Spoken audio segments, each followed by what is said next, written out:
I get a lot of questions from beginner investors who just started their new career, or people who wanted to invest in the market but didn't know how to start.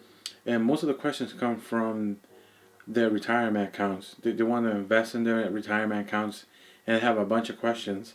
So for this video, I just put out 3 of the most asked questions, and I'm just going to respond to them so I can point them out to this video.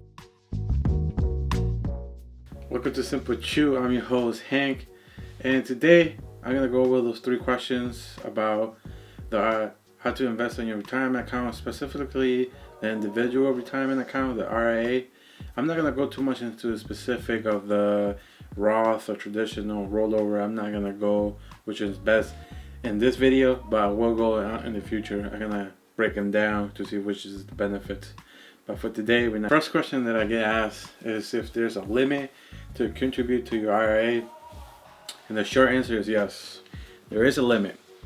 For 2020 though, the adjusted gross income should be $124,000 or less of gross income.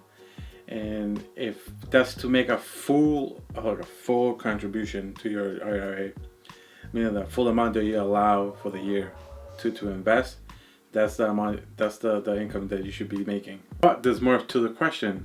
You can also make a partial contribution if your gross income is around $196,000 and $206,000 for 2020. So if you're between those gross incomes, you are able to make a partial contribution to your IRA. So the second question is linked with the first question. Now that we know that if you're available to open up an IRA, so now people want to know how much they can put in into their IRA. Some people want to start out with 10 grand. Some people want to start with 1,500. So people want to know what's the limit, what's the minimum, and the minimum is basically there's no minimum, except that you need to find a mutual fund that will accept a non-minimum amount. Because most of the mutual funds that you will be looking at, the minimum is at least 3 grand to open an account. I think for 2020 it could be 3,500. So you have to go in your individual investment institution and check which mutual fund is best works for you. Because some of them will have a minimum, some of them don't. So you need to go in there and check for yourself.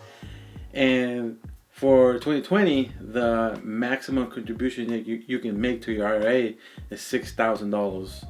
So you can't put more than $6,000 on your IRA for the whole year. And then next year it's a whole new game. You can put another $6,000, or depending if the government, the federal decides to make it different, and you can put either less or more. The last question, and this question I get it a lot, and people always have their ears up because they want to really know the answer of this question, and it is if they can withdraw the IRA and when they can do it, and if they need the money anytime soon, if they can get it for whatever reason. And the answer is, of course, it's your money.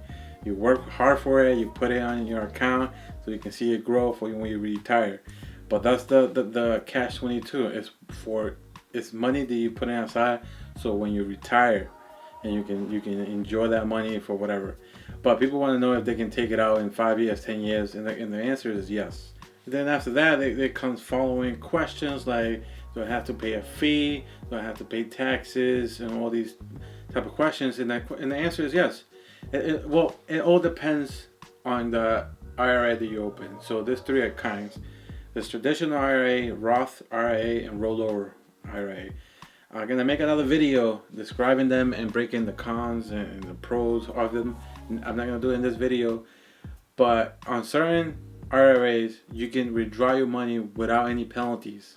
There's a requirement that you have to fall into, so you don't get charged with any penalties or taxes in that case. And some of those requirements: buying a house, first time home buyers, death, if you die and your family needs the money, or disability if something happened to you at work, or adoption, if you're adopting a kid or a child, or you're over 59 and a half and you had your account for more than 5 years, you can withdraw your money. Just to break it down a little bit for you guys, if you have a traditional IRA, if you open one of those accounts and you are under 59 and a half and you want to withdraw your money, you're going to have to pay a 10% penalty on the amount you're taking out, and then you have to pay federal and state taxes for that money that you're taking out. If you have a Roth IRA, you open one of those accounts,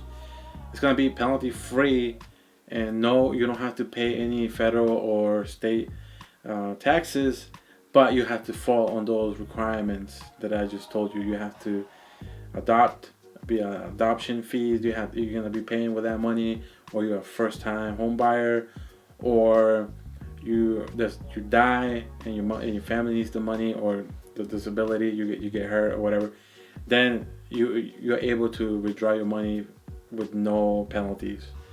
But if you don't follow those requirements, you will have to pay the 10% penalty, and no state or federal state income. Thank you guys for watching. Hopefully, after I went for the most frequent asked questions, you guys have a sense of where our IRA is, and hopefully you guys are investing on your retirement, because it's getting tough out there.